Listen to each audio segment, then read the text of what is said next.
Welcome, ladies and gentlemen. Welcome to this Housing Hustings 2016. My name is Pennie Taylor. I'm your facilitator, for want of a better word, this evening.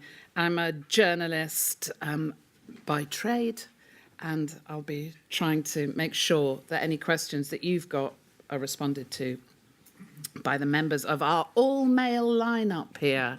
No gender balance tonight. So ladies, make your voices heard from the audience. I'm sure you will. Just so if I could run through a little bit of housekeeping before we get started. There's no fire alarm expected, so if one does go off, it's for real, and gallery staff escort us out of the building. If you have a mobile telephone with you, if you could put it onto silent, that would be great. However, if you feel like tweeting and sharing what you're hearing here, it's hashtag Housing Hustings 16, as you can see on the slide behind the panel. We have a stenographer with us who is here to support one of the audience members. She's typing up the discussion, and she's Ailish Murray. Hi, Ailish, just in case you're wondering what she's doing over there. On somewhere else, the other side, we have Periscope. We're filming this, or we're attempting to film this via Periscope. It's not happening. It's not being live streamed. Never mind. Okay, fine, whatever.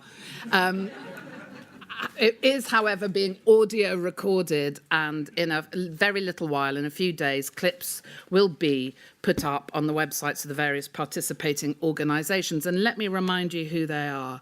We have the Chartered Institute of Housing, we have the Royal Incorporation of Chartered Surveyors, and please heckle if I get any of this wrong. We have the Scottish Federation of Housing Associations, and last but by no means least, Shelter Scotland. So there's a wide range of organisations represented in the audience, and it's brilliant to see people from social work and from health, as well as housing associations and people involved in the business of housing in its very many forms around Scotland. So there will be microphones around when it comes to people wanting to put questions or to add comment, or feel free to heckle if you fancy. We could really liven it up. So without further ado, I wonder if I could introduce our panel. They're each going to get 3 minutes. In fact, I'll let them do it themselves, because one by one, 3 very short minutes for each of them to encapsulate what their party's policy is around housing in Scotland, and then it's over to you.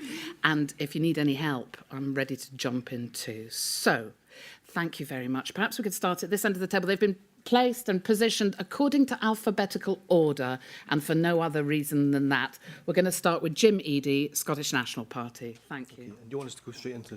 Yeah, give us your 3 minutes.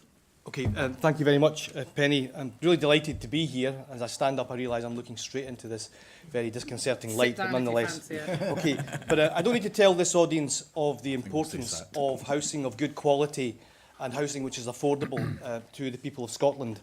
And I think it goes to the heart of the kind of Scotland that we want to see. I think it's a fundamental human right. I also think it goes to the very fundamentals of the kind of society that we want to see in Scotland. And if you think about it for a moment, unless you have a good quality, affordable home, if you're a child, you cannot fulfil your full potential. If you're an older person, you cannot live your retirement in safety and security and live that full, active life that you would want to live. If you're a young person, you cannot access education and employment opportunities. And for all of us in this room, none of us can actually participate fully in society unless we have access to a good quality, affordable home. So I think we all agree that that is the kind of Scotland that we want to live in.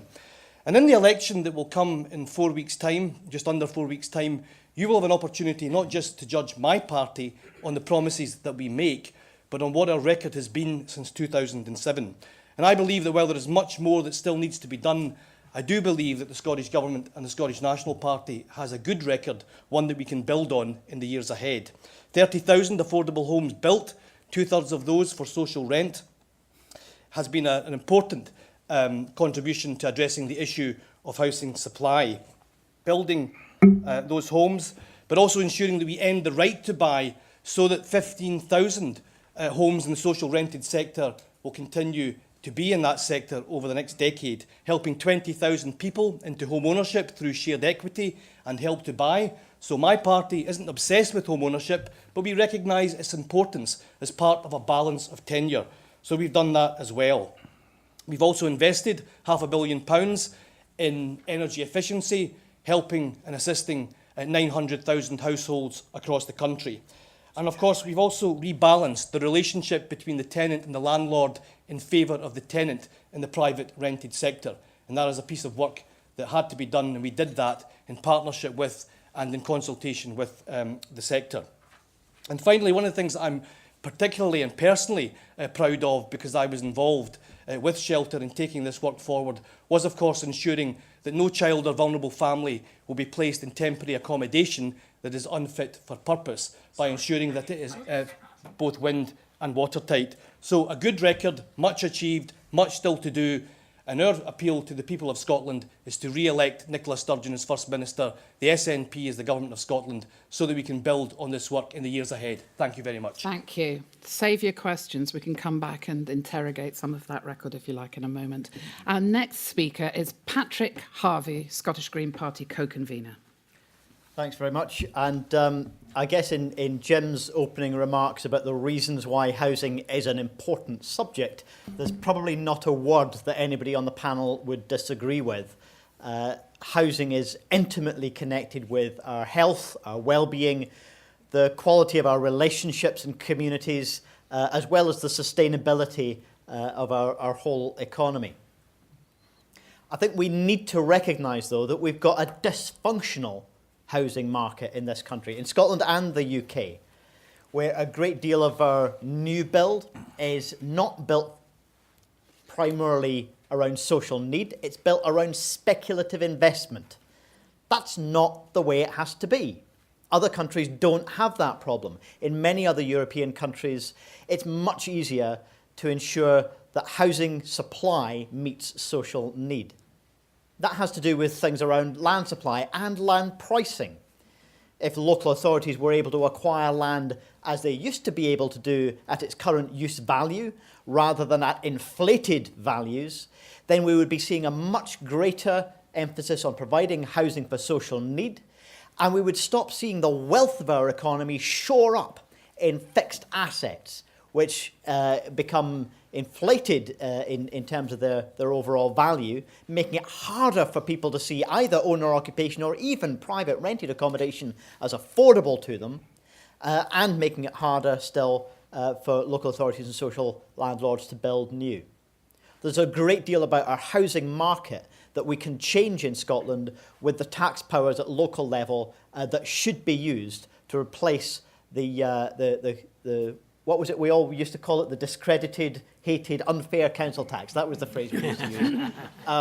As well as using mechanisms like a levy on vacant land that's, again, very often held back from development by speculative investors. A levy on that vacant and derelict land could be used to invest in the built environment, in housing, as well as new build housing, as well as improving the housing conditions, the physical conditions of our existing housing stock.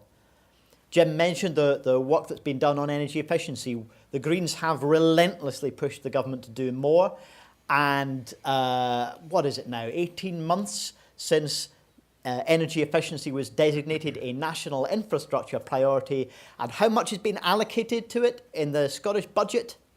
Not a penny. Not a penny. In fact, the overall spend on energy efficiency is going down, not up, despite that paper assignment of energy efficiency as an infrastructure priority. And finally, on the private rented sector, yes, we were really pleased that the Scottish Government eventually accepted the arguments for moves in the direction of rent control after saying no for a long time. They listened to the arguments. They said yes, we give them credit where it's due for going some of the way along that direction. But even the SNP's own membership recently voted for a full national system of rent controls instead of what I fear is a system which may end up not being used in many of the places where it's most urgently needed, places where there's been historic increases in private rented rent levels beyond people's ability to live affordably. If we don't get this right, then we're going to be consigning another generation to even deeper levels of housing poverty as a result. Thank you very much.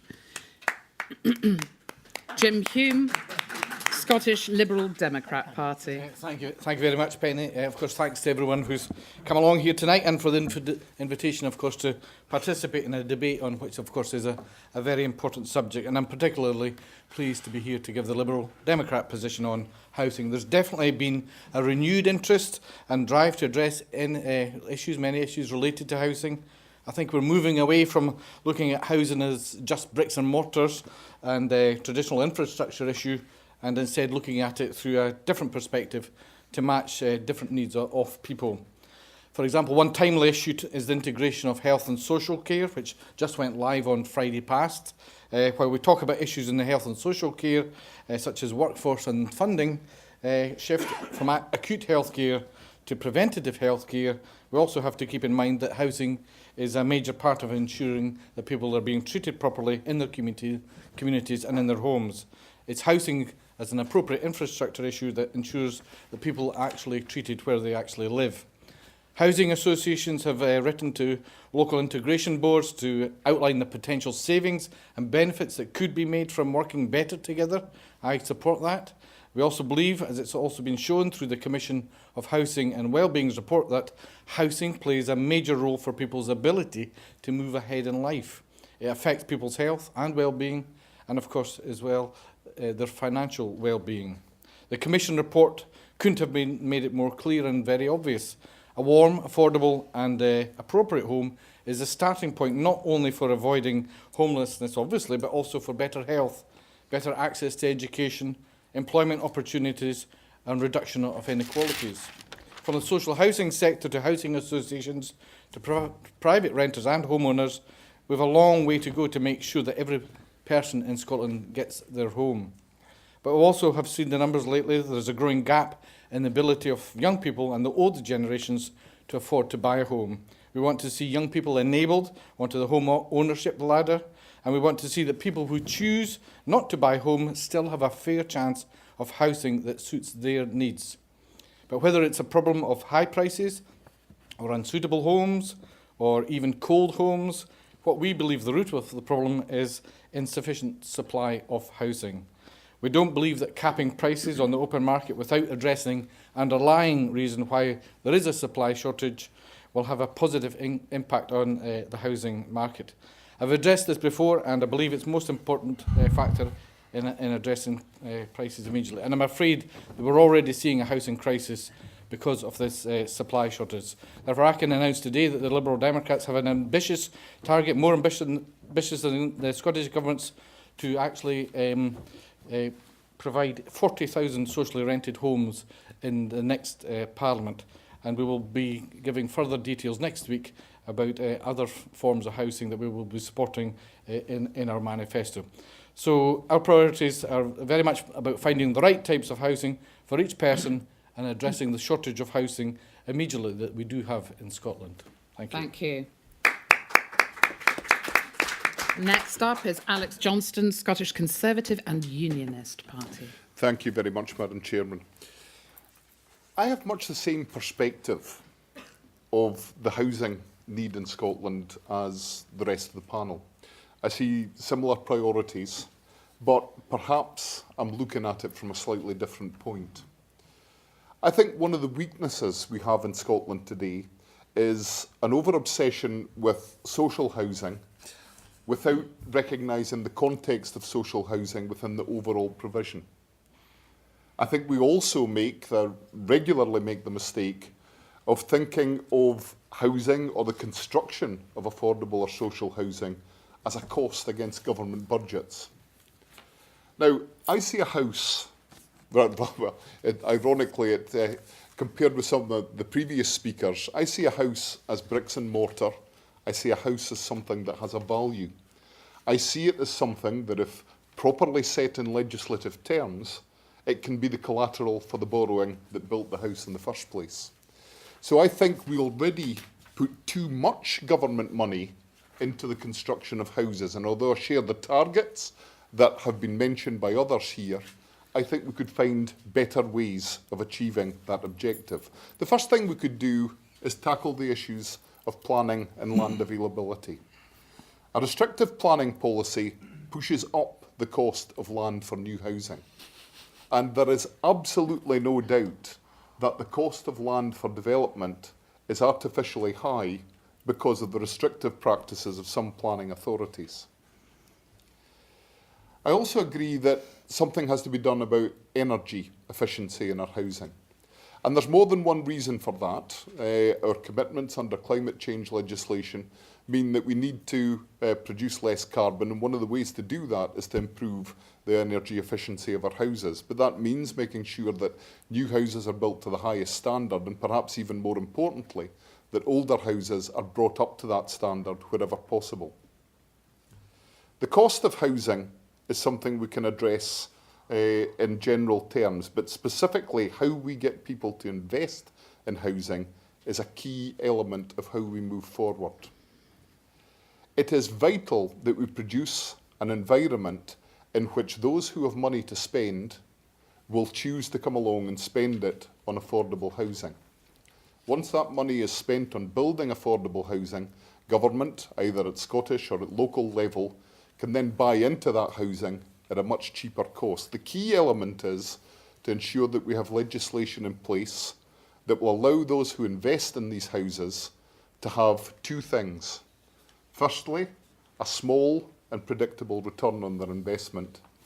And secondly, 10-year laws that will allow them to maintain the value of that property so that it can remain the collateral for the loan that built it. Okay. Unfortunately, we've seen a government in its last 5 years culminate in its housing policy by pushing through the housing and private rented sector legislation, which has undermined private rented sector landlords in Scotland. I saw a piece of legislation that started out in its consultation phase as something that we could all buy into. I'm sure you'll get the chance to go into those issues in greater depth in a moment, but if I could ask you to... Indeed, but legislation itself has been damaging in that area. Thank you. Thank you very much. Ken MacIntosh for the Scottish Labour Party. Thank you, Pennie. And can I start just by thanking all our hosts, CIH, RICS, SFHA and Shelter. Not enough acronyms going around there, not enough 30 letters. seconds gone. That's his plan. I want to thank you, not just actually for hosting this event, but actually for the work that you're doing, the campaigning on housing and homelessness, the work you're doing to drive up standards in the existing stock and new stock, but also as an MSP or as former MSPs, for the evidence that you give us. I know that often as MSPs we sound as if, or we act as if we know it all, but clearly you know differently. We don't. And when we do act like that, it's only because we're quoting you, and your evidence is vital.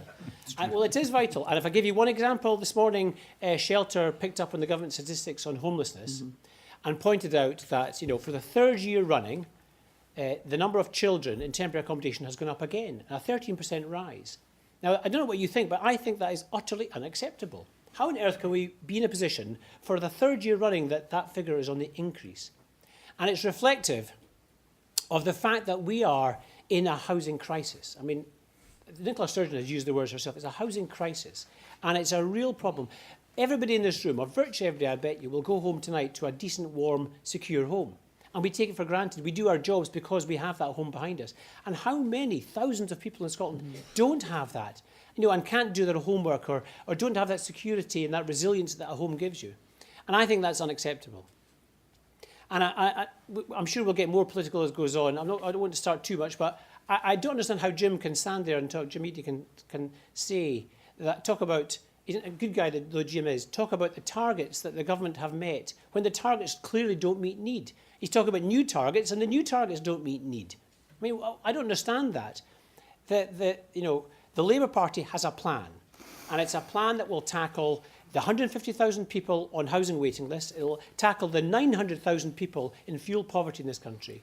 And it'll tackle those living in private rents that can't afford it, that will actually try and turn a private rent for something that works for tenants, not just for the landlords. And at its heart, we'll legislate for a Warm Homes Act, but at its heart, this is about housing supply. More than anything else, it's about housing supply. So we've promised to build 60,000 affordable homes, 45,000 of which will be for social rent. And it is important, Alex. Social rent is important, and that's the main contribution government can make. And if I may also say to Alex, a home is not measured in bricks and mortar or the value of the house. A house is not that. It's a home to people. That's the whole point. It's not about the value. It's about what it means to you as an individual. And we will not only just build houses, we will make sure we build across all tenures. So we'll support people who want to buy a home of their own with a £3,000 saving boost for first-time buyers. And that way, I hope we can address this housing crisis. Thank you. Thank you very much. Now it's over to you in the audience to pick up what would you like to ask? What would you like to hear? I think we do have a question actually about homelessness. Who's going to put that question, or would you like me to put it on your behalf? I'll put it on your behalf in that case. The question is, and Ken MacIntosh raised the statistics, this morning's statistics, that showed a 13% increase in homeless children living in temporary accommodation, a third annual rise in Scotland. Let me put the question.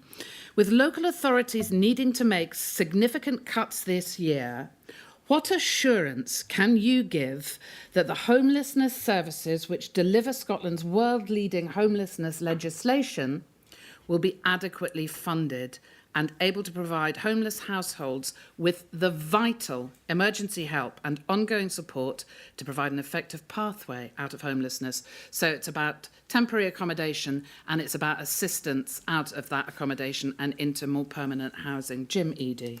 Okay, thank you very much. I think it's probably one of the most important questions that could have been asked.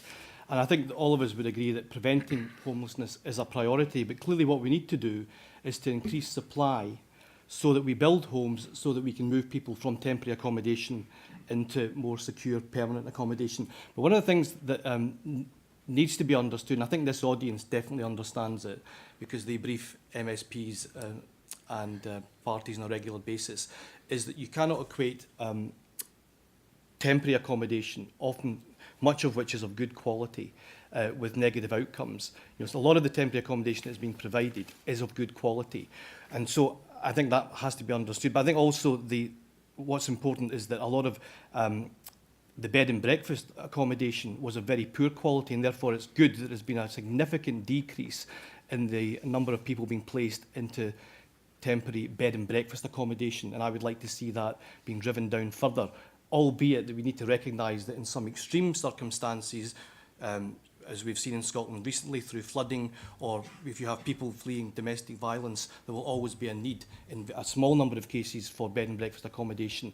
But most of the temporary accommodation now is provided by local authorities and other providers, which is of good quality.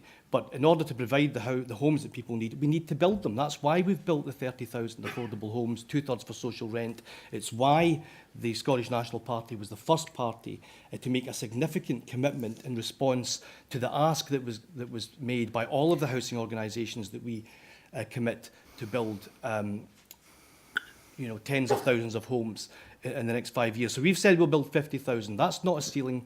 It's not the height of our ambition, but it is the minimum that we will provide over the next 5 years. It will cost in excess of £3 billion, but we believe that's an investment in people's futures, and it's one that is worth making. In terms of this audience, if you've got any ideas that you'd like to throw in, let's stick with the homelessness issue at this stage. Please feel free to raise your arms and we'll bring a microphone to you if you've got anything that you would, points that you would like to make. But I wonder if I could go to Alex Johnston. We have these homelessness statistics. What would your party do to address this issue, Alex Johnston? It is about bringing in investment, but I'd just like to take the chance to back up something Jim Eadie said. My experience of temporary accommodation with people who are within my caseload is that a temporary accommodation is a council house in a street full of council houses. And the most common complaint I get from the people who are in temporary accommodation is that the council won't let them that house on a permanent basis. And the reason for that is that the council want it back so it can provide temporary accommodation for somebody else the next time it's required. But we need to build more houses. We need to get more value for money.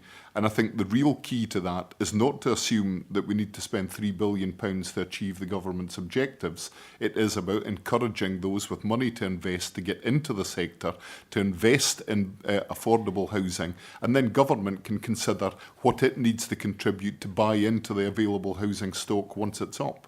If we have a house that is, as I said at the outset, if we have a house that is in suitable condition and legally available to borrow against it for the value of its construction, then why should we not rely on government money when we can rely on investment from so many other sources? So therefore, under that model, then, money going into the private rented sector and going into landlords'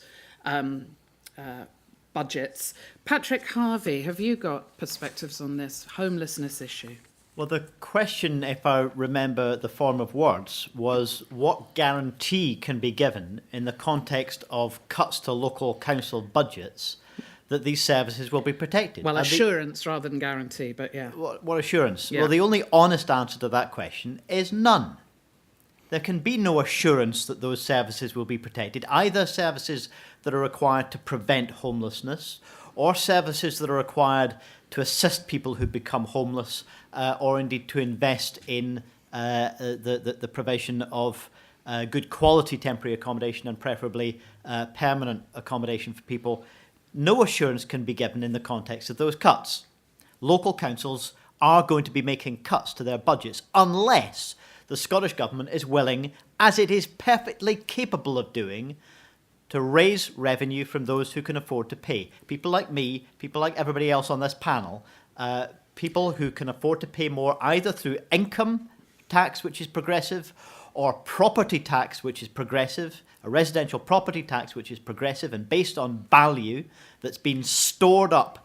You know, we've seen this incredible gulf of inequality between those who were lucky enough to buy at the right time, lucky enough to have an income adequate to keep paying the mortgage. Very many of us, me, and probably quite a lot of us in this room, are sitting on an asset which has gone up in value, not because of anything we did, unearned wealth because of the way that our housing market has been distorted. Meanwhile, a great many other people see no prospect that they will ever get on the housing ladder, no prospect that they will get affordable, good quality housing available to them, either in the private rented sector or the social rented sector.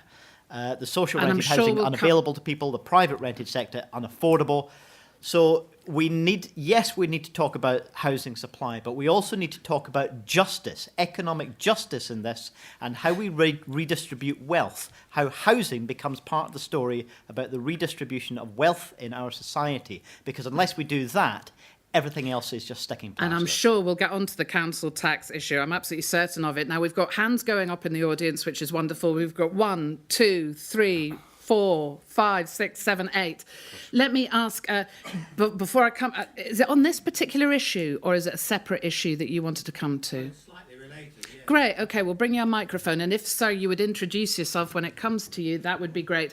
Because we still haven't heard specifically on homelessness from Jim Hume and Ken MacIntosh. But we're going to bring you the microphone now. Thank you. My name's Peter Hawkins, and I'm from a cycling organisation called Spokes, and I think there's one or two facts that haven't been mentioned, and one is the cost of the supply of land, which I think works out at something like 70% of the value of any property is the cost of the land that it sits on. Yeah. So surely the answer must be that if we're wanting to supply more housing, we have to supply more land for it. Now, in my course of my work with Spokes, I see the planning applications coming in every day, and living in Edinburgh, I see swathes of greenbelt about to go under the bulldozer, and I see lots and lots of vacant land and land which is currently used for car parks, which could be used for housing. And it's car parks are just dead land, which are doing nobody any good and not is earning there any a question? money. So, well, yes. So the question is, the members of the panel, what would they do to answer the basic question, which is to increase the supply of land for housing without exponentially increasing the size of the city in which the land sits? Okay. Can we hold that clear enough? question? Thank you very much. And we're going to hand the microphone back. But I would like, please, to finish off with this very important question of homelessness before we move on to other question areas. Jim Hume, what do we do? Because everybody's talking about, you know, fairly long-term strategies, but we've got homeless people right now, right across Scotland. What would you do?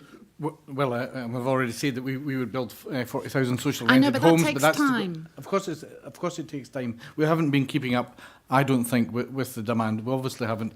Jim Eadie mentioned there that there was 30,000 delivered, and that was their manifesto commitment of affordable homes. We're going to But come to actually, numbers. it was a 30,000 socially rented homes, which is something quite different. So we saw a slight crash. Yeah, well, Okay. we shouldn't make manifesto commitments if you can't do them. That was a commitment in 2011.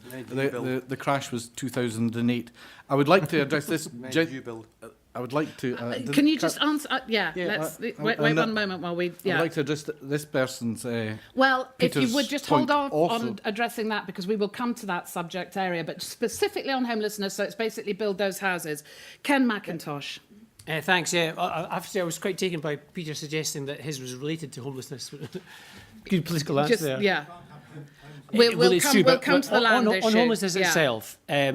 First of all, I would say that when we talk about temporary homelessness, we should probably talk about unsuitable temporary accommodation. It's the unsuitability of some of it that's the biggest problem.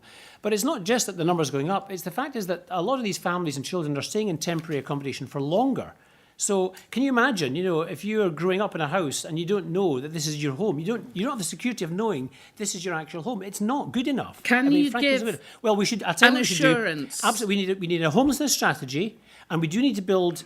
So, in other words, real political drive, joining up the various departments that deal with homelessness. So the to Labour put it back Party in priority. would give an assurance that despite council Yes, cuts... and not only that, because the question went to the heart of this, and the heart of this election, if I may say so, which is about the choice you want to make about the kind of society you want to live in.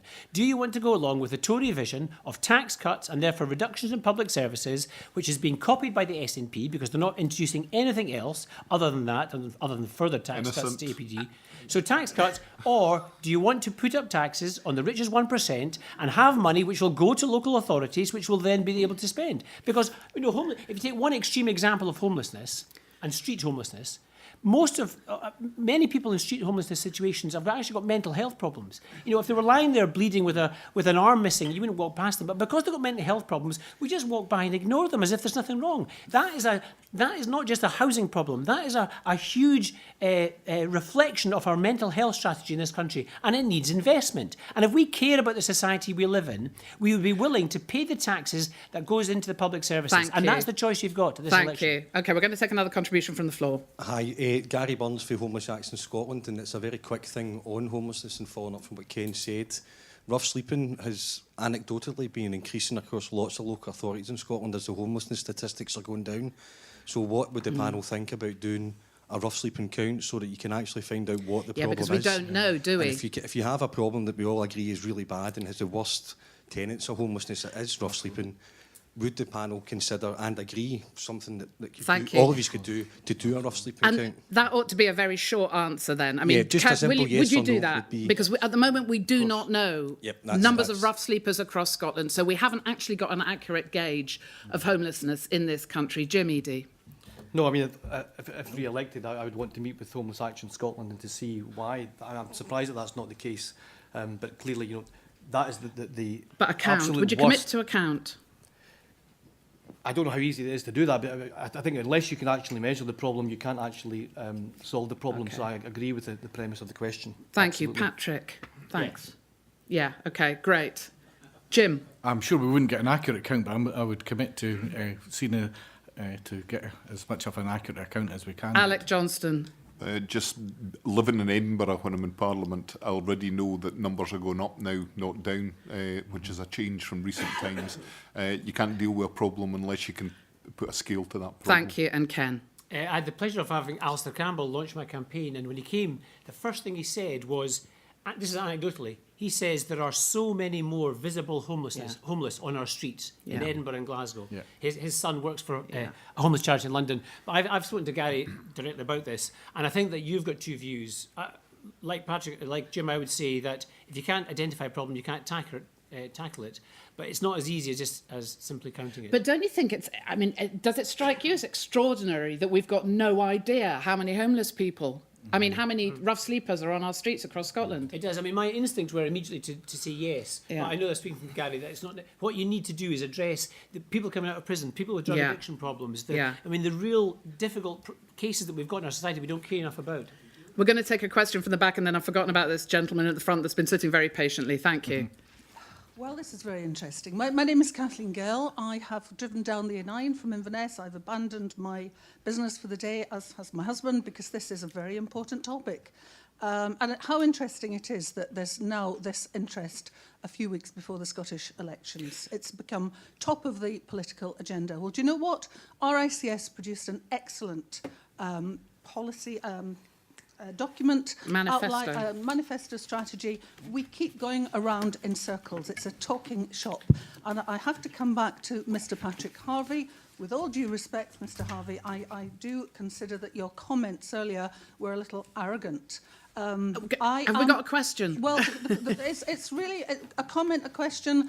It's the fact that you are looking at penalising people like ourselves who have worked hard to pay a mortgage when mortgage rates were at 15%. It is not the fault of those people that those properties have gone up in value. The simple solution is that more houses need to be built. Yes, indeed. And Scottish Government need to talk to local authorities to free up land. It's as simple as that. Thank you. It's not rocket science. Thank you very much. If we could bring the microphone down to this gentleman here, or we'll bring another microphone in. Thank you for that contribution. We'll hear more about this, I'm sure, as the evening progresses. Hi, Jonathan Gordon. I'm a member of the RICS and a church surveyor and a letting agent. My question is really, it was interesting. The first question was a very good one on homelessness, Yep. which I don't know that much about, but I agree it's a priority. But interestingly, apart from maybe Patrick, everybody just talked about housing supply and didn't have any ideas. Well, Ken talked about mental health and prisons and everything else. Tax, Yeah. local And- authorities. yeah. So the key thing is that everybody was talking about supply, and if everybody just talks about supplying more houses and building more houses tonight, rather than looking at the underlying problems of the housing market in Scotland, we're not really going to achieve anything, because for 25 years since I did land economy at university, that's all I've ever heard. Yeah. Housing supply is not the issue. House builders do not want to build more homes, they want to make more profits, and they're making bigger profits than they've ever made. The problem is in the land supply, in the way that there is a failed market in land supply. There is derelict land sitting, unused. There was somebody on Radio Scotland yesterday talking about demolishing industrial units because he's going to have to pay rates on it. Yeah. Yes. What ideas do the political parties have? That's specifically Thank why you. we need the vacant land levy, because if you That is one idea, remove the non-domestic rate relief from buildings, but not from the land that it sits on, then you create a perverse incentive for that kind of demolition of something that does potentially have social use. Can I make one very quick Yeah, final thing? please do. All the policies that Scottish and UK governments have done since I've ever heard of anything is LBTT, remove the bottom part of the market. Drives LBTT? stamp duty. as Okay, it's better thank known. you. It drives demand up and it increases prices. That's what it's doing just now. Prices are rising in Edinburgh because people can afford homes. Help to buy increases demand Yeah. and makes properties more expensive. And it pushes up house builders' profits. Yes. It doesn't do anything to help the market. Okay. When's somebody going to come up with some new ideas? Thank you very much. Jim Hume, you're keen to come in here. Yeah, well, I'm keen to come in because I tried to amend a government bill in the last Parliament at stage 2 and the final stage at stage 3. That government bill took away empty property rate relief. I think that was a big mistake. It was a mistake south of the border, and we saw businesses start to take down their commercial property rather than leave it there.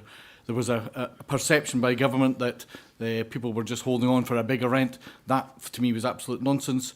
The reality of it was that people were obviously not able to rent their properties. So putting more tax onto people who can already not rent their properties out isn't going to help. And regarding Peter and Jonathan's point about freeing up land, council authorities themselves sit on quite a large lump of land, and they are not willing to move it because it is put in at a value pre-recession, and they would, on paper, lose money. So I think we need to look at that and ensure that they're not seen to lose money, because it affects their balance sheets basically. Because now the property is worth that. So there's a huge amount of property just sitting there. And local empty authorities land, themselves. as the first gentleman pointed out. Patrick Harvie. Yeah, I think Jim is quite wrong about that. I don't think that we should be holding on to these kind of reliefs. These kind of reliefs simply give an incentive for land and buildings not to be used. I think we need to follow the logic through of what the government has started by applying the same approach to the land itself, not just to the buildings, so that we're creating a real incentive to bring land back into use.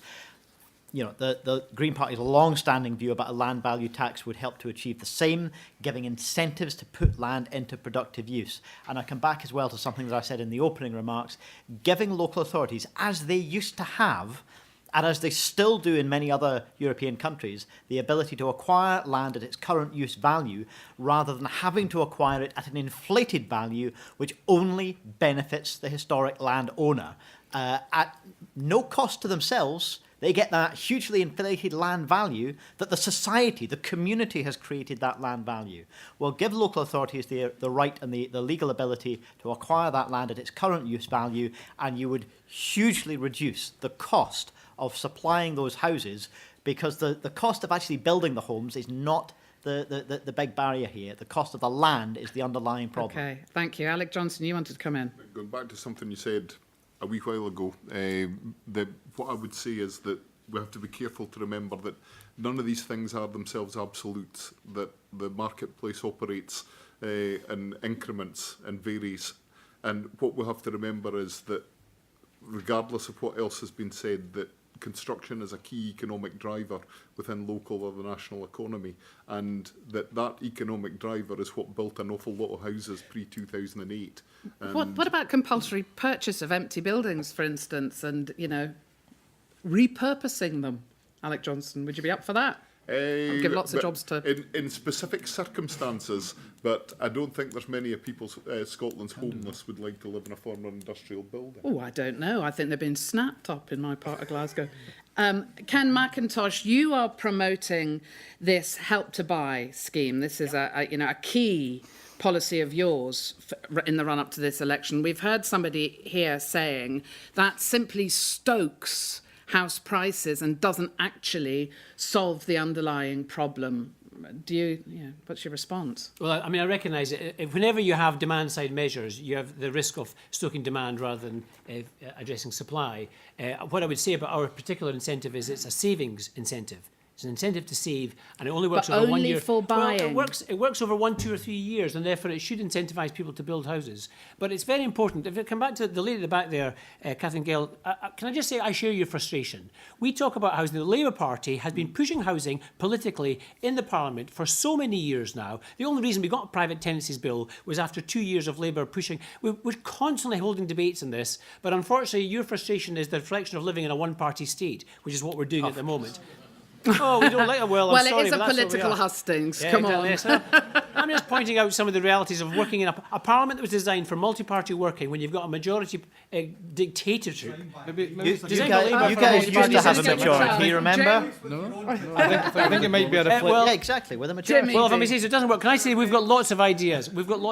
For example, if you let's look, hear them. Well, let's take one of the ones that the SNP used to believe in: abolishing the council tax. Abolishing the council tax. You know, we want to abolish the council tax, and one of the powers we give local authorities is to a land value tax, so you can actually tax empty land that's lying derelict. That's a good idea. Okay, thank you, Jimmy. But we'd also, we'd also turn town centres back in. If you look around our town centres at the moment, shops can't afford the business rates. Places like Paisley are a disaster zone. Why do we repopulate them with people living in our town centres? You know, that requires a change of use, but that's the sort of thing that if we actually owned our own town centres, it actually might make a difference. There are so many things. Compulsory purchase orders. Why don't we have a proper compulsory purchase system where local authorities can actually access? Thank you. I'm sure we'll come back to more ideas. Yeah, brilliant. No, it's great. We like the ideas. Jim Eadie, one-party state. Well, I think it might be the You're all lack for- of you're all for progress it. by the Labour Party might be a reflection of the quality of the argument. I mean, the fact is that the Greens and others put forward a proposal for rent controls. The Scottish Government listened to that, but more importantly, we listened to the sector, and we had to come to a conclusion about what was most appropriate, balancing the needs of landlords and tenants, and we felt that it was right to look again at that so that there could be rent controls. Local authorities could apply in rent pressure areas for there to be rent controls. But of course we have to listen to the sector as well, so that the housing organisations warned us that if we weren't careful, that could end up creating not a ceiling on what the level of rent increases would be, but actually a floor that some landlords would put the rents up to. So I think, I think the quality of the arguments is what actually counts. The issue about supply not being the answer, I do understand the perspective that the gentleman is coming from, but again, that was an issue which the housing organisations, we didn't come up with that in the back of an envelope. The housing organisations who have organised this hustings said that we needed to build more homes. They said that we should have a target of 60,000 affordable homes over the next 5 years. So we listened to that and we've responded to it, and I think that's the right way and you're promising, what, 50? to proceed. In terms of the issue around the choices available at this election, the SNP have been very clear that there has to be a proportionate and balanced approach to taxation. So we will generate £2 billion which will be available for additional investment in our public services by saying no to the tax cut that George Osborne is proposing for higher earners, and by asking people who live in higher band properties to pay more. Now, I think that's the right approach. I'm sure we're and going that will generate additional investment, and I'm sure that housing will have a large claim Jim, on that on investment. this issue raised by these two gentlemen at the front about land use, about being a bit more creative perhaps, about the options that we have on using land and having alternatives to, rolling out more house building, is your government open to those considerations? I mean, I think all of us who live in different parts of the country are aware of the issues on our doorstep. I mean, one of the issues in Edinburgh is the issue of land banking, where developers are holding on to land, they're not building because they want to maximise their profit, which was the point the gentleman had raised. I think that does need to be looked at again. I think that needs to be looked at in consultation with the sector. I think the issue of compulsory purchase you've mentioned. Been in power for 9 years. Is that a commitment, though? Yeah. Is that a commitment in the next... I think if, for instance, you were what we're in having at the power. moment is a review of the planning process, so all of these issues can be looked at as part of that review. Thank you. We're going to take another contribution from the floor so that we can get as many people from the audience in as possible. Could you hand the microphone, please? Thank you. And then, yes, we've got lots of hands up. I'm losing the plot. Hello, my name's Adam Langham from Shelter Scotland. Before we move away from the issue entirely, as we seem to be drifting off a bit, can I ask on homelessness, do each of the panel members support the call of Shelter Scotland and others that the new government that's elected in May should look at a homelessness strategy for Scotland that's cross-departmental? Thank you. Yes. Can I go for one-word answers Yes. on this? So, Ken MacIntosh, yes. Alec Johnston, Yes. thank you. Jim Hume. Absolutely, yes. Patrick Harvie. Words. Yes. Jim Eadie. Yes. You've got it. It's in the bag. Unless something really left field happens out there on the day. Now, there's a lady. Yeah, thank you. If you could bring the microphone down here, thank you. Then the next person is this person sitting at the front. Then we're coming up here. And then we're moving over here. Don't worry, you'll get a chance. Thank you. Hi, Angela McLaughlin, Shelter Scotland. I just want to come back to the question of homelessness again from the perspective of a homeless person and ask you what you would do for me as a homeless, I'm speaking on behalf of a homeless person, what you would do for me in the face of shrinking welfare benefits, fixed term contracts, 0-hour contracts. How will you prevent me from becoming homeless? And when I do become homeless, how are you going to help me finance my affordable house? Thank you. And if we could take the microphones, I think it's this gentleman here next.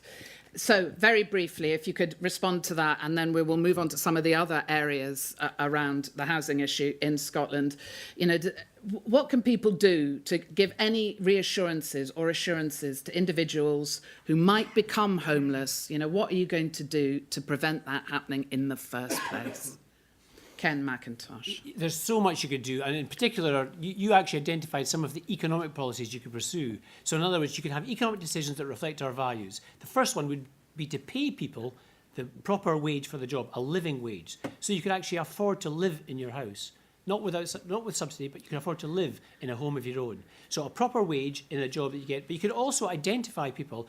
A homelessness strategy to me would be a preventative strategy. It would work particularly with the most vulnerable, because we know the people that become homeless often identify themselves to agencies in advance. And if you could work with those agencies to prevent people becoming homeless in the first place, you know, these are just two of the options. But there's so many other things you could do to address homelessness in this country. It's right across government, Jim, Eadie, isn't it? It's absolutely underpins all strategies and policies right across the piece. Yeah, I think that's right. I mean, I think, you know, somebody who's homeless, just at a very basic level, doesn't have access to health services because they're not able to register with a GP because they don't have an address. And that's at the very sharp end of rough sleeping. But I think, you know, having good temporary accommodation in place, having to use bed and breakfast accommodation, albeit as a last resort, provide an immediate answer to what is a particular crisis facing that individual or that individual family. But, you know, it is a combination of things. We have to address the issues of housing supply, as we have been asked to do. We have to look at the issue of a homelessness strategy, as we've been asked to do.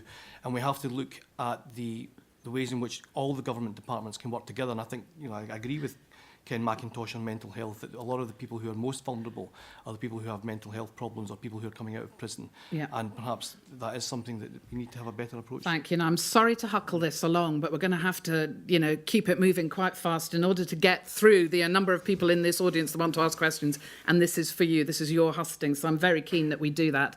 I mean, if there's anybody, the rest of you that haven't had a chance to answer that would like to come in there, please do so. Just very briefly, one thing that the Scottish Government and the Scottish Parliament have done is secure tenure in the private rented sector, because private rented sector evictions have been one of the fastest growing areas of new homelessness applications. So the fact that we're going to get a more secure tenancy in the private rented sector is a really good step.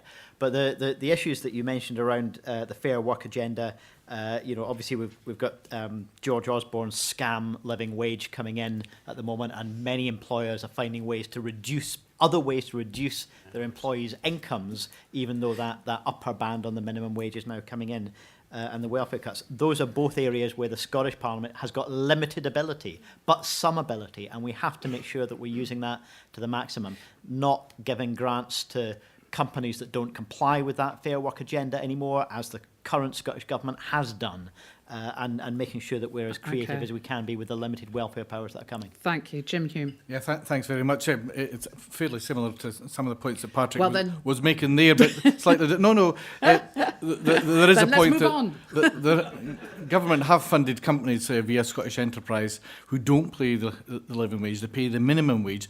Some of them don't even pay taxes into the UK at all. So we would want that any company that gets any public money must pay the living wage. And that's a manifesto commitment that we have.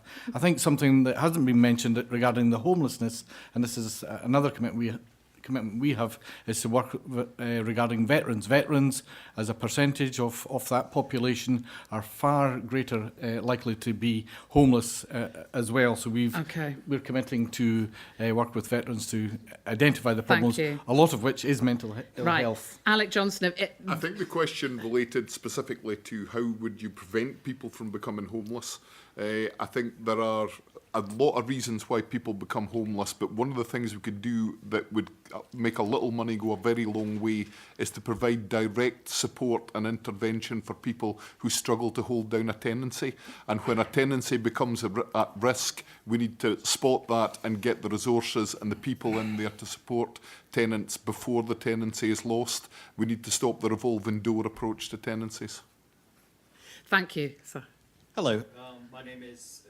It's on. Okay, it's on. Yeah. Brilliant. My name is William Pinckney Baird. I am a member of Living Rent Scotland Tenants Union. My question relates to rent controls.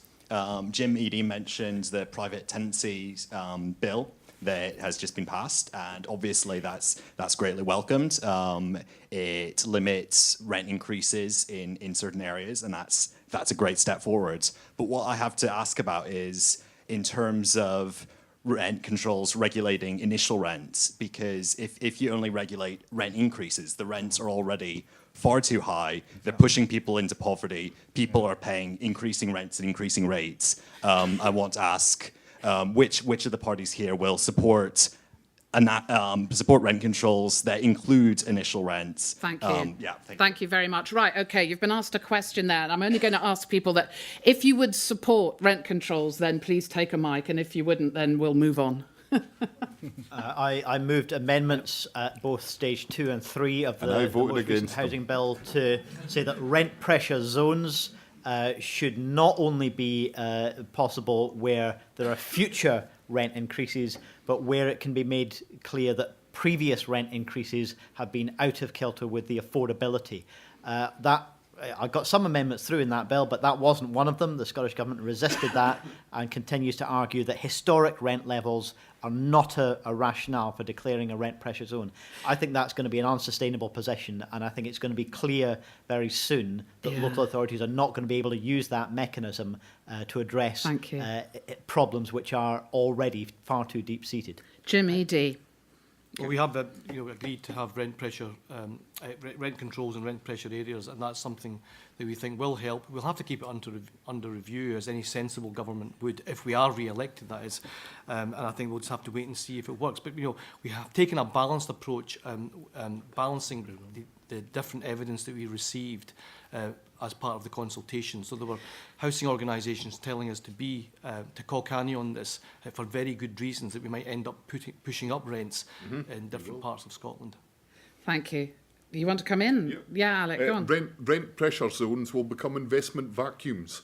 The areas are in difficulty because there's not enough provision of private rented housing. The effect of a rent pressure zone is to guarantee that there won't be any more.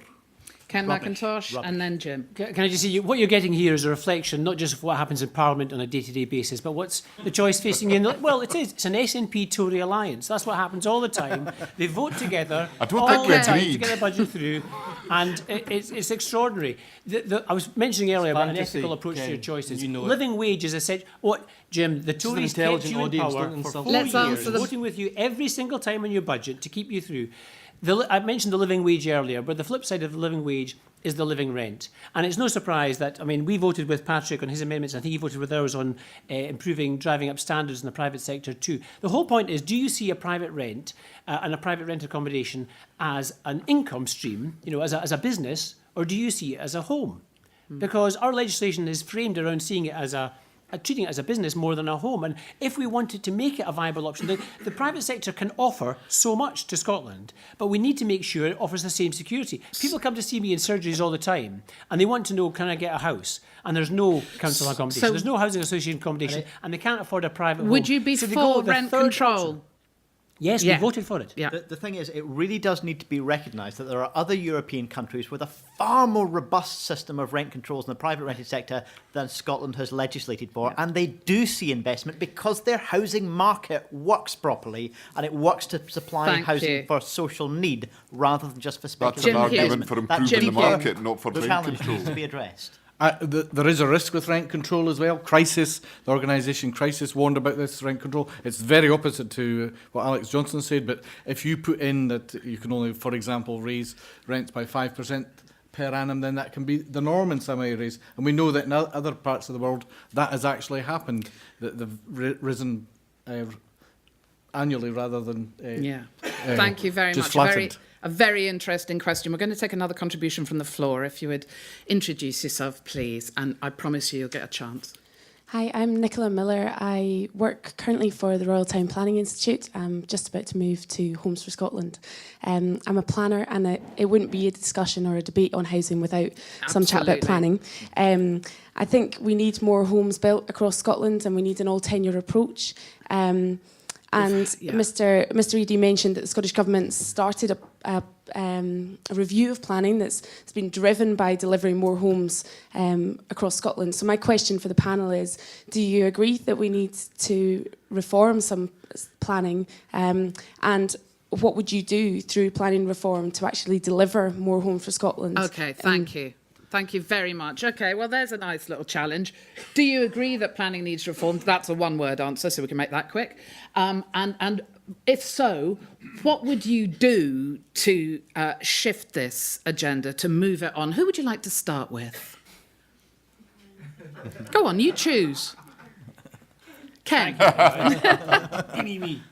No, thanks very much. Yes, we do need a review, and at the moment, planning is it still remains too adversarial. We still have, certainly in my own constituency, all the time we have communities up in arms about development, and there's too much speculative development, so it's not planned development. So the local authority will spend 5 years putting together a plan, and then developers will come in and put in bids on all sorts of land that's all around in the green belt. And then it provokes uproar. Nobody has any confidence in the system. From a developer's point of view, developers go in and they've got no certainty whatsoever. So they've got the difficulty of obtaining consent through the public authorities. You know, it's a very difficult system. It's tricky. It's full of risk for and the it's always going to be tricky. So what would you do? And it's full of risk for the developer, which is additional cost for the developer, full of lack of security. Well, you could throw it all up in the air. I genuinely wouldn't. I would actually stick with a plan-led system. I think you should have a plan-led system where you put in, and that means, by the way, not sacking all the planners or local authorities, as has happened in the SNP. 500 local authority planners lost their jobs in the last 5 years. How would that, you know, ease? Well, you've got one planner in Clackmannanshire trying to do the whole job. I mean, this is ridiculous. You know? Great. So what it means is paying your taxes to have decent public authorities. That's what that means. Okay. But you have a plan-led system. You actually allow, if you grant a consent for development, that's a public gift. The value of that is the public's value, and the public should retain that. That's not to encourage speculative development. So we should retain that. We should have infrastructure development led by the local authorities and a plan led by the local authorities, proper compulsory purchase. So these are the sort of ways we can get it, and we can actually have a system in which it's an accountable system, locally controlled, with national infrastructure investment, and that would actually deliver. Thank you very much. Alec Johnston, how would you free up planning? First of all, I think there is a desperate need for a review of planning. I think the existing planning legislation had the capacity to work, but it rested on the assumption that everybody would play by the rules, and they didn't. As a result, the planning system is not functional. And here's a revolutionary idea. I think the way to deal with it is to have a full consultation with all the interested parties, and then once you've brought that consultation together, actually come forward with legislation that reflects the needs instead of ignoring it entirely. Do we need to do consultation for that, though? Yes. Do we know? We do need to consult. It's been quite a long time since the existing rules were put in place, and I think the failure of that system, which... What would you do, though? Yeah. I think we need a system that meets the needs of all the people who But are is it ever feeding going into to? that. Can there be a And system that meets the needs of all the interests? we have a duty to try. We have failed in the past. We need to make sure that we do better the next time. Jim Hume. Yeah, I actually sat on a planning committee when I was a councillor many years ago for 5 years, so I realise how slow that can actually hold up development. So I think we do need to look at reviewing planning. As I mentioned before, I think we need to look at getting a plan together to find out exactly how much land is being sat on by public bodies like local authorities that I mentioned to Peter, like NHS, etc., to see if we can develop brownfields and greenfield sites also. And if another point we have to address is Scotland is quite a rural community. Yeah. Most areas in Scotland have a presumption against development. That means there's an aging population in the rural communities. They can't find anywhere to retire to because they'd have to retire to out of their communities.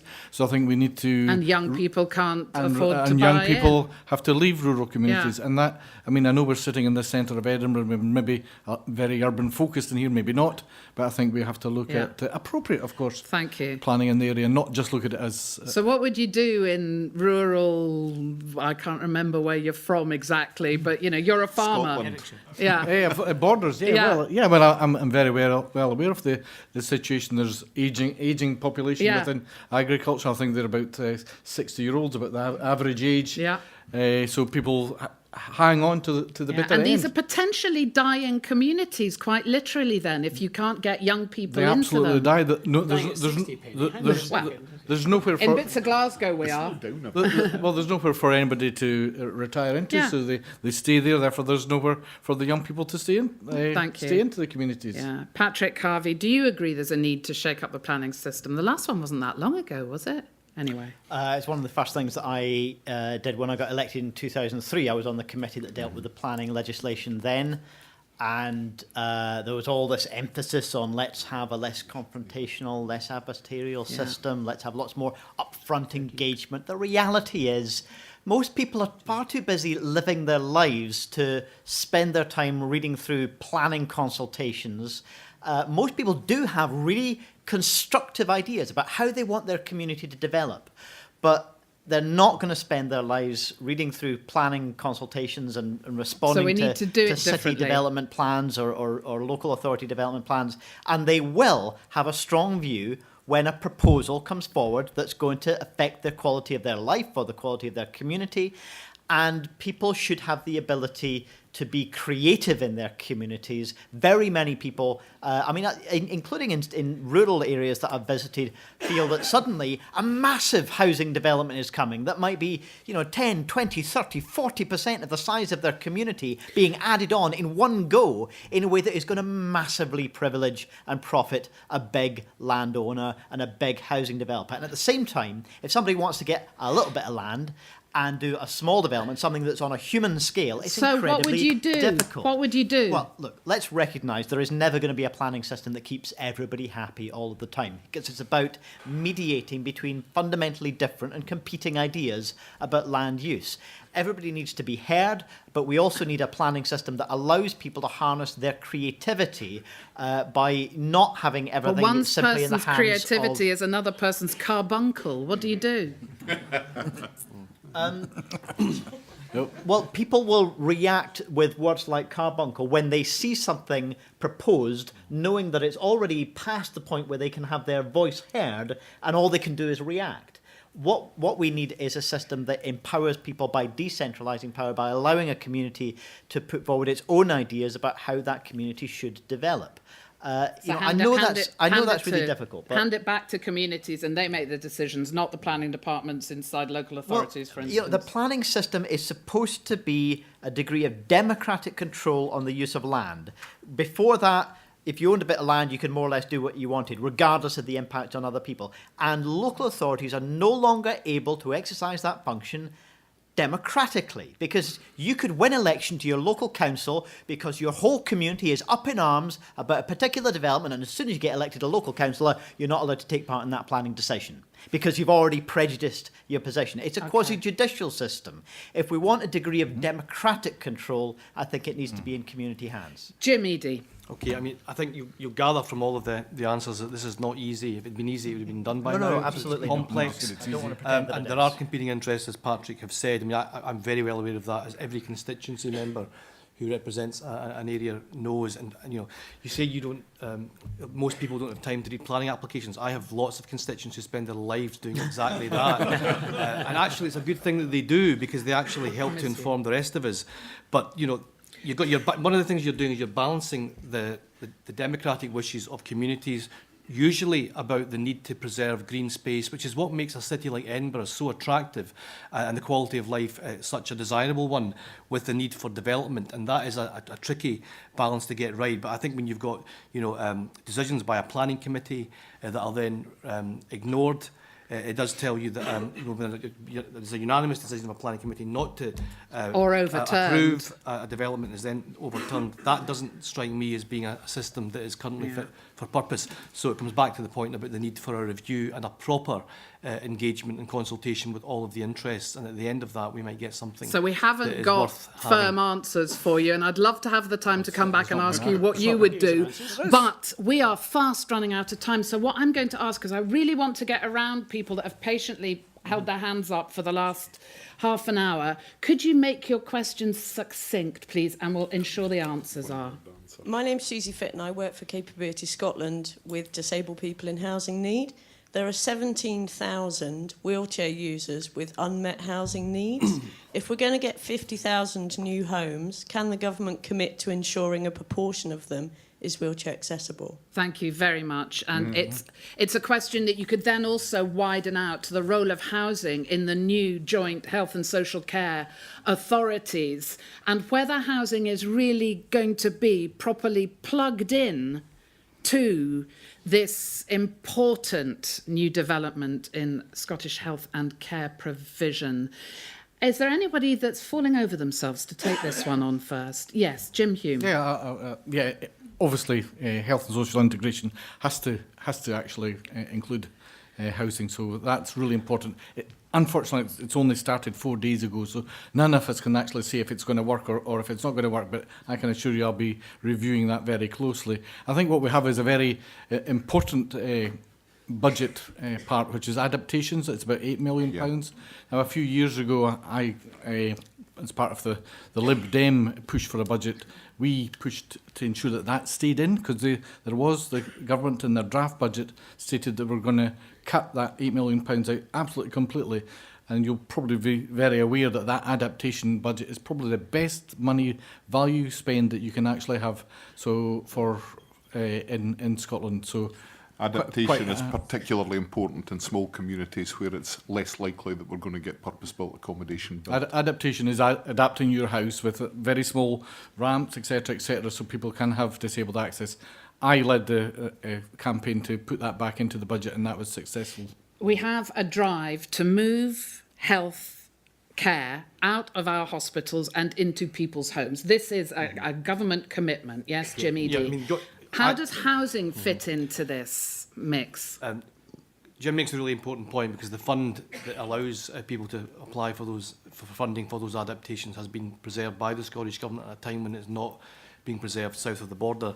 And the integration of health and social care is about ensuring that people receive their care in the most optimal setting. And quite often, for a very small investment, you can make sure that somebody continues to live an independent life at home, rather than having to get into the care home sector or be admitted to hospital. And of course, you know, a very high-performing nursing home might cost £1,500 a week. As a stay in hospital costs £3,000 a week. For a very small investment, you can actually allow somebody to continue.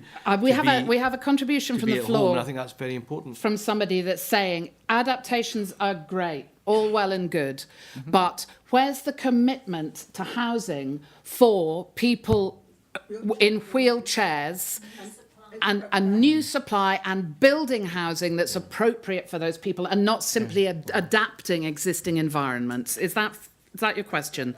Yeah. Ken MacIntosh. Absolutely. It's very interesting that a lot of our discussion around disability, particularly in the Parliament, seems to focus on benefits. So we end up having this discussion which is all the Tories' fault, it's all Westminster's, when actually you'll know better than anybody that housing and transport are two of the biggest issues that come up time and time again. And there are things we can do about both issues here in Scotland. In my speech to the Labour Party conference last October, I committed that 10% of all our new housing would be fully disabled accessible. And it's absolutely essential that the government make a similar commitment. Because at the moment, there are not enough, it's not just there are not enough accessible homes, it's where they're located, because they're often located all in one area. And so you've got no choice. Now, if we're going to have a proper approach to disability, which talks about disability rights rather than disability as a problem, if we actually talk about allowing people to access the full range of facilities, to live anywhere, to have a job, or to do whatever they want, then we have to take a different approach to disability, and it has to be reflected in all our policies. Patrick Harvie, wouldn't that then mean that all new housing, all these 60,000 over the next 5 years, ought to be built with a person in a wheelchair in mind, and then anybody can live in them? I think barrier free. I think what it means is that all new housing needs to be built with diversity of needs in mind, because we are a diverse population and we've got different needs in terms of the size of a home, the physical standards of a home, the accessibility of a home. So one size fits all is never going to be right. And I come back again to how we build new housing. Do we just allow big volume developers to maximise their profit by building everything on the basis that they think they will get the highest sale value from? Or do we learn from the countries like Germany and some of the Scandinavian countries where flexible, bespoke approaches to building with really high quality modern construction methods, you get really high quality insulation performance into that. It doesn't have to be at the luxury end, it can be at the affordable end and give people the real flexibility. Can I just clarify one thing, picking up Ken's point really about the 10%. We are talking about much more than all properties being barrier free. What we are talking about is a commitment to something like 10% being built to full wheelchair accessible standards, which is a bigger space standard than just barrier free. Thank you very much. That's the commitment that we are looking for. I still haven't heard, apart from Ken, if anyone else is prepared to give we'll that run commitment. down this line, and then I'm going You'll to have to wait take for the the next manifestos, I'm question. afraid. 10% of housing specifically for wheelchair people who have to use wheelchairs. We've heard from Ken. Jim Eadie. You'll have to wait for the manifesto, I'm afraid. But is that a yes I've then? I've heard what you've Yeah. said. Okay, thank you. Patrick, yes or no? I think if we have the flexibility for people to decide the kind of housing that they want built, then that is what you'll get. Jim Hume. I would like to see more than 10%, and be happy to support that. I would still say that Jimmy had forgotten that the SNP government did state that they would get rid of all of the adaptation budget, but we got that back in. That is a very important budget. Thank you. We're not all talking about putting disabled people in brand new houses. Yeah. There's a huge housing stock out and there already. Adaptations budget is really important to keep. Thank you. And Alec Certainly Johnston. happy to commit to the concept that a high proportion of new social rented housing should be designed so that it can be used by people who are disabled, and that includes things like single floor, wider doors, all the necessary. Thank you very much. Now, very patient gentleman, thank you. The name's John Miller. I'm the Scottish Advocacy Officer for Action Duchenne, that's Duchenne muscular dystrophy, and I've had a great deal of experience where disability is concerned and where house adaptation is concerned. Yep. And before I actually ask the question, I would just like to let Mr Hume know that on the 17th of September 2008, after negotiating with Shona Robinson along with my Chief Exec for London, 16 million was put into the wheelchair service. Great. On the 1st of April 2009, the Housing Act was changed here, just to let the people know here what it was like. Yeah. Before this change was made on the 1st of April 2009, you had a postcode lottery here in Scotland. Yes. Of 10,000 to 20,000, depending where you live. I'm afraid I'm going to have to move you on, sir. Yeah. Okay, I'll just to clarify what Mr Hume was saying. Great. Because these things all happened on the 1st of April 2009. Brilliant. Yeah. It was after 2009. I think it'd be 11 or 12. Let's not get into this argument. Have you got a question? The question I'm asking is, I'm looking for some confidence and sincerity. I've listened to Mr Hume, I've listened to Ken MacIntosh explaining what they would like to see to correct the situation. And of course, Ken... Which situation? We need a question. Sorry, I'm going to... The situation of housing problems, the fact we've not got enough housing. Yeah, thank you. They've both deliberated on how they would actually correct it. Yeah. And I'm looking for confidence in the context of sincerity. Because both these two gentlemen were in power for 7 years. Yeah. And they only built 6 council houses. Okay, thank you. Can I answer Nonsense. that? Yeah, thank you. Can you pass the microphone on? Who's going to take this microphone next? There's a gentleman sitting right there with his hand up now. Thank you. Would you pass the microphone there? I'm going to take more than one question at a time because otherwise we haven't got a hope of getting through. Thank you. Hello, my name's Keith Anderson from Port of Leith Housing Association. Sitting here in 5 years' time, what would be, if you were the Housing Minister, the one legacy that you would be saying, I am proud I've delivered that in your term of Thank you. That government? sounds like a closing question for me. If I could hold on to that one, please. Could we pass the microphone over to this gentleman here? I know I can see you, sir, at the back. Let's take this, and then this gentleman here, and then the guy at the back. Thank you. Robin Parker from WWF Scotland, the environmental charity. Several of you mentioned energy efficiency in your opening remarks. And if we, regardless of how ambitious we are about our new house building programme, in 2050 we'll still be sitting here with about 75–80% of the existing housing stock. So I want to know what your parties are going to do to improve the energy efficiency of the existing housing stock. Thank you very much. If I could take that question then, let's get this one, and then we'll move to this gentleman at the front, that gentleman at the back. Jim Eadie, your government was working towards an aim of eradicated fuel poverty, for instance, which ties up with energy efficiency, I think. Tell me if I'm wrong. And that target's going to be missed. Your government's also going to miss the climate change targets on household emissions. There's a serious issue here with energy efficiency in our housing stock in Scotland. What's your response to that question? It is an important question. Of course, the Scottish Government has part of the responsibility, but energy is not fully devolved to the Scottish Parliament. So when energy prices But there's a lot increase, you could do. then, You had a target.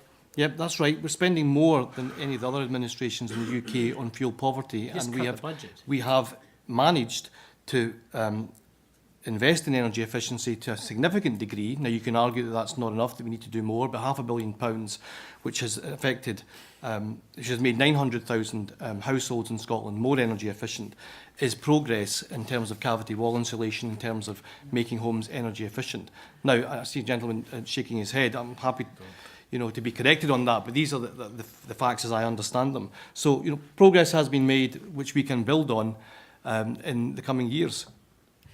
Ken MacIntosh, you were mentioning budget cuts there. Yeah, I mean, the classic SNP thing of, the what would inflation you takes your do? budget up there.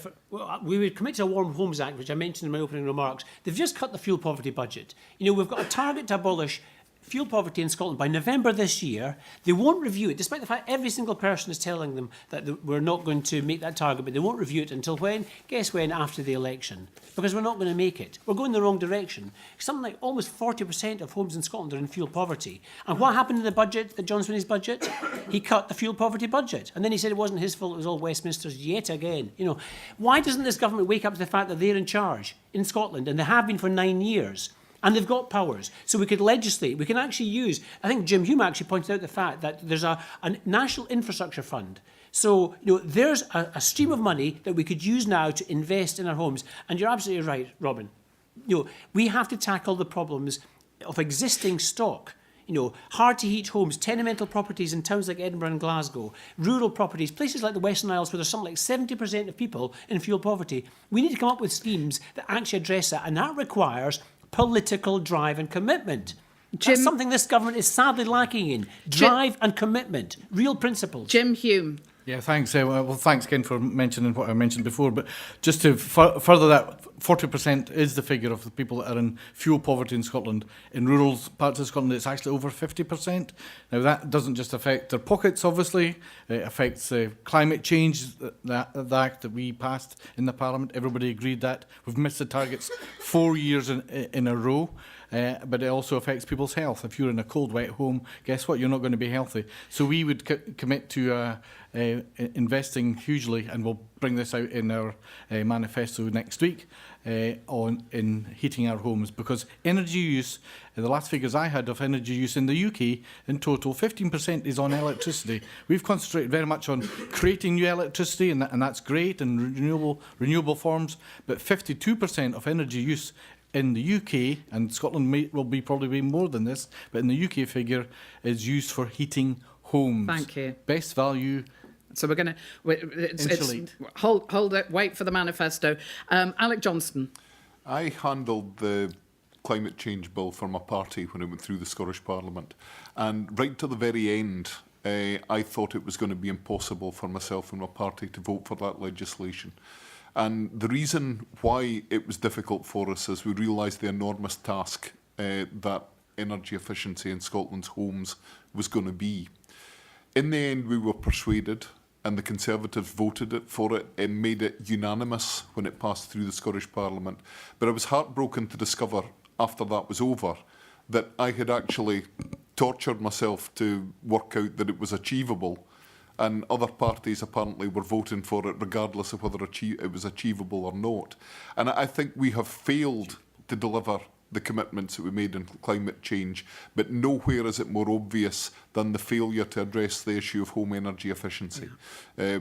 We need good standards, very good standards in new homes, but we need to tackle the backlog. We need to tackle Scotland's existing housing stock, which at the moment is simply bleeding energy into the environment and causing us to fail to achieve our objectives in climate change. Patrick Harvie. I might choke when I say these words, but I agree with Alex on climate change. We passed that legislation and we had agreed, we had consensus on the intent, on where we want to get to, but we didn't have any consensus on the actions that were necessary to get us there. I just want to pick up on what Jim was saying and what the ministers tend to tell us about the amount of money they're spending on energy efficiency. £500 million. Let's just remember what you get for £500 million. You get less than 5 miles of urban motorway in Glasgow, right? When you get a road building project, they throw money at it. When you've got an investment like this that will reduce our carbon emissions rather than increase them, as the road building project does, it's much harder to find the money. Times are very tight. It's very difficult. Look, this is an investment which is absolutely critical, not just in climate change terms, but in social justice terms as well. And one of the things that I would do is yes, allocate that public resource to do that investment, but also require every local authority in Scotland to be setting up its own local energy company, so that we're investing also in publicly and community-owned energy generating capacity, so that we can recycle the profit from the energy system back into the built environment, rather than thinking that we swap one bunch of fossil fuel multinationals for another bunch of renewable multinationals. Let's change the ownership as well. We've got 7 minutes left. Two more people want to make a contribution, then we've got a question to answer. Hello, my name's Ian McKee. I'm the chairman of RICS in Scotland. I'm also a chartered building surveyor. And it's amazing that it's taken us this long to get onto the existing housing stock, which is what I'd like to focus on. We produced this manifesto with 6 objectives, which we see as the key obstacles to Scotland's housing issues. And one of them is looking at the existing housing stock. RICS have recommended that the future government introduce a planned maintenance scheme which would place an obligation on tenement owners or owners of common property to have a 5-yearly building condition survey undertaken. Why only on common property? Why not on all property? Well, let's start with common property, because that's actually where a lot of problems are in getting people together to do the work. The recommendation has had widespread support from stakeholders. What's the panel's view on the condition of Scotland's tenements and shared ownership? Will the panel support the RICS in this proposal and tackle the worrying condition of existing property? Thank you very much. We need to do that before we can do any energy efficiency. Who would you like to start with? I haven't heard the good boys. Sorry. What was that remark? Sorry. Okay. We're going to take. I'll tell you what. Before we answer this, I'm going to take the final contribution from the floor, because we literally were running out of time here. Could you take the microphone along to this gentleman that's on his phone, please? You've done it. Okay, great. That's one question. And then we will answer the last one. I'm sorry, people that have already had a chance to speak aren't going to get a second shot at this. I'm sorry. Right, Jim, Eadie, could you answer that? I I'm going to have to make it really quick. I don't know what the price tag attached to that particular proposal is, so I'm not able to commit to it in full. But it's zero. But it wouldn't be you that would be paying for it. It would be tenement owners. Thank you. Could you hand the microphone back? Thank you. Go ahead. Okay. So, I mean, that, constructive ideas like that are from the sector that actually understands the issues are entirely reasonable, and ones that we would take on board as a government. Would you put an onus on people living in all the tenemented property? Yeah, I think we'd have to. I know it's a cop-out, but you would have to consult. You can't do that without consulting with the wider public. Patrick Harvie, would you support this call? I agree very strongly with this. Tenements can be fantastic places to live. High density, low rise. If they're well looked after, they're brilliant places to live. But we need to think about the whole building's energy performance. And with the fragmented ownership and tenure in a lot of tenements, it's really, really difficult. So what would you do? We need to provide mechanisms, like the gentleman suggesting here, mechanisms to allow people to invest in the whole building. And by doing that, I think very often we'll not only get an improvement in the energy performance, whether that's combined heat and power, whether it's solar thermal, whatever the different technologies are, whether it's just improving the fabric of the building, you'll also build the relationships between the people in that building, and you'll get something much more creative out of it. Either that, or there'll be a lot of blood in a stair. We're encouraged to think that we live on a street in a little box in a building. We're not encouraged to look back into the shared building and the shared piece of land that could bring people together in a really creative way. Jim Hume, would you give this commitment? I think Ian's brought up a very important point, and I would tend to agree with Patrick on this one. We know there's many good landlords out there that are looking after properties, but you just have to have a tenement with 10, and you can't find one, or one doesn't reply to his, and the whole thing just stops. Yeah. So what do you do? Becomes more expensive for everyone. I would commit to consult on what we can do to address commit this to consult. situation. I think that's a lot of this actually goes back to the factoring bill that we passed probably more years ago than I remember. And we discussed this sort of area at that time. I think that maybe is a potential route that we could look at updating the factoring legislation. Okay, they say no, but never mind. Thank you. It's a conversation to be carried on Edinburgh outside Council, this I'm room. Ken MacIntosh. Edinburgh Council. Yeah, I mean, like the others, actually, as you know, we're very sympathetic to this idea, but we haven't agreed to commit to it. Lots of reasons why it won't be in the manifesto, but we are sympathetic to the approach. The difficulty, one of the political difficulties is well known to most people here in Edinburgh. Edinburgh's record of intervening in private properties and ending up with huge bills and it's let's not mention some of the council issues. But we do actually want to go down this route. So the commitment to a Warm Homes Act, for example, specifically is going to look at planning and regulation. I know it's not the same thing, but it's specifically going to look at how you actually address tenement properties, how to make sure that you have common heating systems, you use renewable energy. Well, I do think that's an important aspect, because otherwise people block these things happening in tenants. It's a conversation to be had outside this room. We have got 2 minutes left, and we have a man that has waited very patiently to the answer to his. I'm sorry, I'm going to have to cut you short on this one.